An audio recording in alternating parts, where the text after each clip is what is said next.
This is an American fighter bomber attacking a communist installation in Vietnam.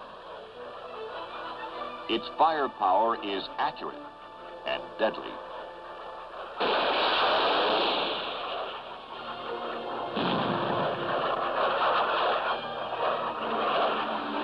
Successful air thrust into areas that have been under the Viet Cong control is lifting the spirits of the Allies. The American air arm hits hard and continuously, and it hits the Cong where it hurts the most, right in his own front yard.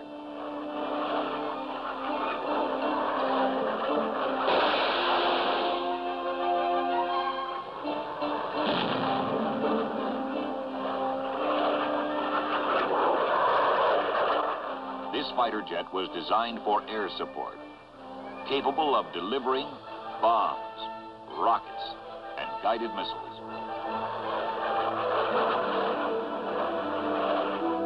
It takes a professional pilot with courage and skill to get this high-speed jet in low enough and close enough to make each shot count.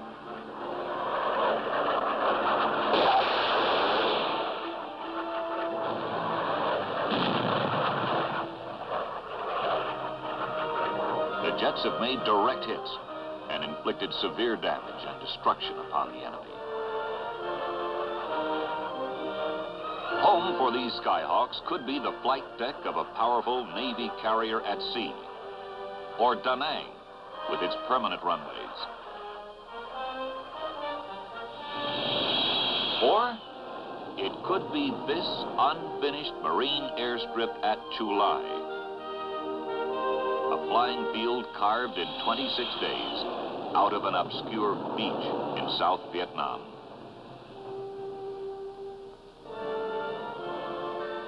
In length, it's the size of 3 flat tops laid end to end.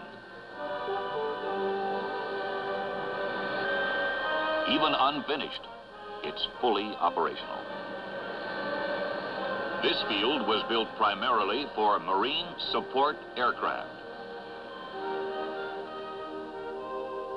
Each piece is portable. The control tower can be picked up and moved by a helicopter. The arresting gear was hauled from the beach by a tractor trailer. The runway comes in a truck, in sections. It can support the heaviest transport plane.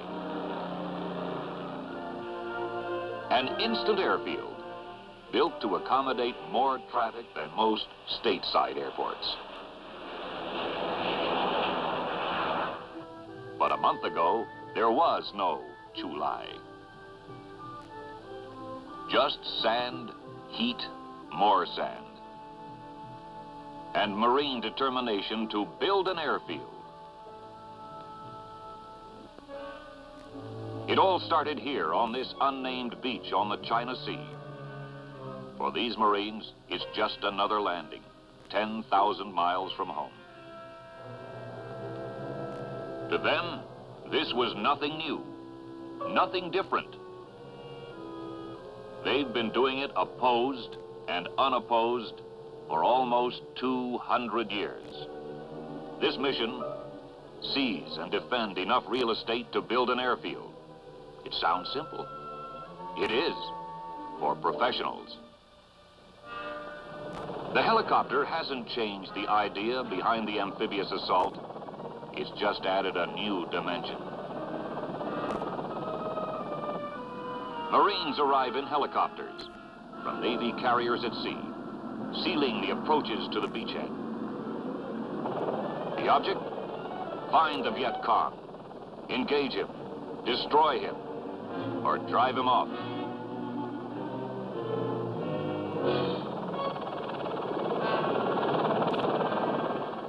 But at Chu Lai, he couldn't be found. The guerrilla chose not to fight. Seabees move in right behind the Marines. They find their enemy, sand. Sand so deep, even powerful earth movers bog down. Under the sand, the ground is flat, but the Seabees want it flatter.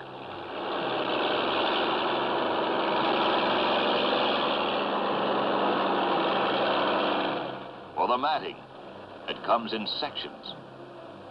Interlocking aluminum planks that weigh 144 pounds and can stand the impact of a fully loaded giant cargo plane. This is hot, hard work. The sand is always there. The Seabees curse it, fight it, but still, it has to be moved.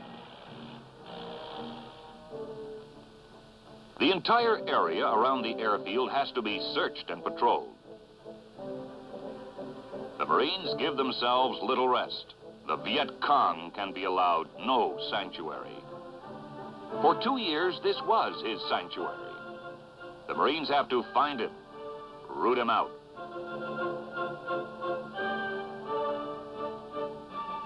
The villagers help. They fear the Viet Cong reprisals, but they do help by pointing out the Cong hiding places. The Marines find traces of the enemy, medical stores, communist propaganda, caches of food, and the guerrilla himself, a tough, trained enemy, innocent looking, but deadly. Marines patrol deep into the brush searching for guerrillas. It's a hot, dirty, frustrating job. Frequent breaks are necessary. Water is a precious item. You can drink it or cool off with it.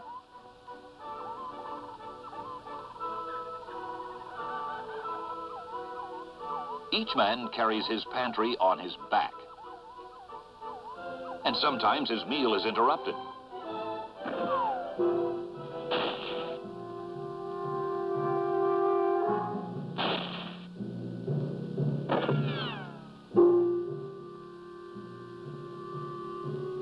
The Marines pursue the enemy. He's elusive. This is his territory, and he knows it well. Well enough to hit, run, and then vanish.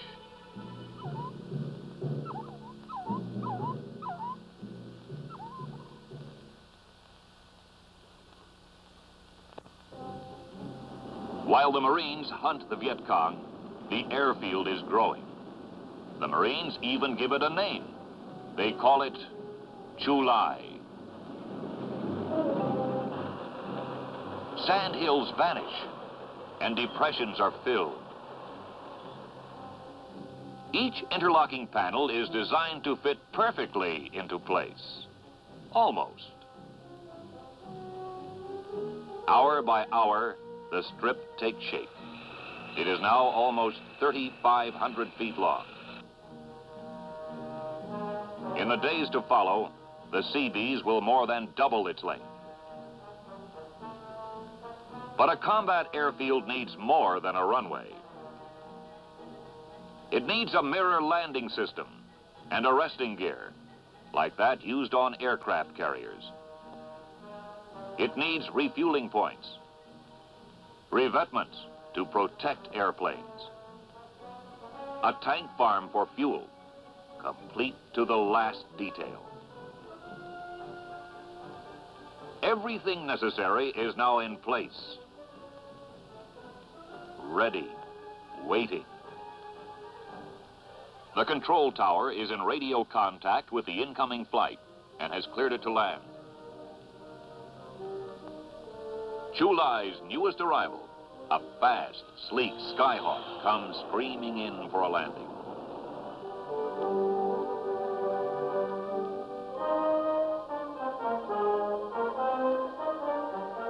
These jets are only the first combat Marine attack squadrons to be based at this field.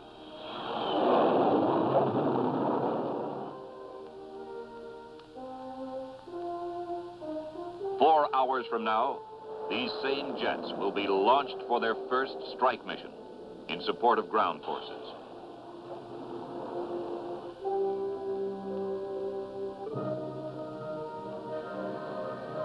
The airfield at Chulai is now alive. The Skyhawks have a home.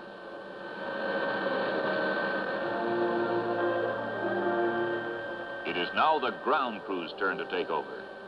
Their job is to refuel, arm, and get these Marine jets into the air war as soon as possible. Chulai is operating like a well-oiled machine.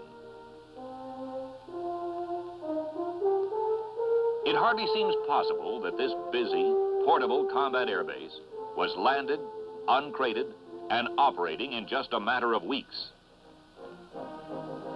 And, if necessary, it could be moved again to any trouble spot in the world.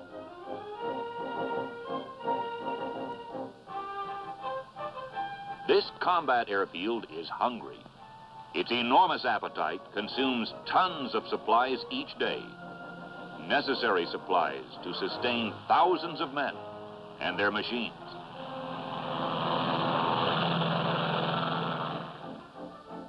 Many items must be delivered daily to keep Chulai operational. Fuel for jets. High-velocity air-to-ground rockets. 20-millimeter shells for aircraft cannon. And food, usually sea rations. Water, and lots of it. And most important of all, fresh replacements. For the first time in weeks, there is an opportunity to relax. A chance to really wash off the sand and dirt. And letters to write home as often as possible. Young Americans look forward to receiving a package of anything.